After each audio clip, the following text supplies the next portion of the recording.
Meine Kandidatur auf Platz Nummer 4 ist eine Unterstützungskandidatur mit ein klein bisschen mehr. Mir ist so, dass ich in meinem Stadtteil aufgrund meiner Arbeit und Mitwirkung und Einmischung bekannt bin und dass ich auf Listenplatz 4 auch durchaus Stimmen fange. Und das möchte ich. Ich finde die grüne Politik in den letzten Jahren, vor allem bei uns im Stadtteil, sehr beratend. Und ich bin seit 1990 Neustädter mit Leib und Seele. Was aber nicht bedeutet, dass ich nur Neustädter Politik betrachte oder nur Neustädter Politik mache, aber das ist das, was mich geprägt hat. Mal kurz zu meiner Person, die mich nicht kennt. Ich bin Steinbildhauerin, gelernte Ausüben, bin Kulturmanagerin, habe seit 1997 das Stadthaus Dresden-Neustadt aufgebaut. Ich sitze in vielen Gremien, ich war in vielen Elternräten. Ich habe die Bürgerliste mit aufgebaut 2003, ich habe die Bürgerliste leider mit beerdigt.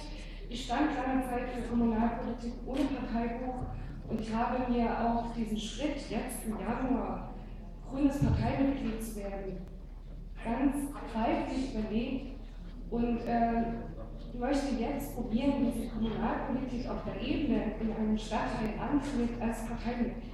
Es ist also ein Experiment. Ein ganz persönliches, ich habe noch eine Minute.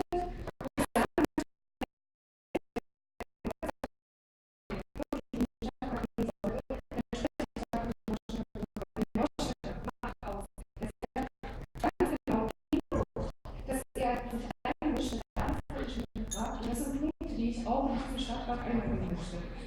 Und ich habe festgestellt, dass der Neustädter Ortsbeirat leider nicht ernst genommen wird und das ist ein wichtiger Punkt, den ich da an dieser Stelle voranbringen möchte.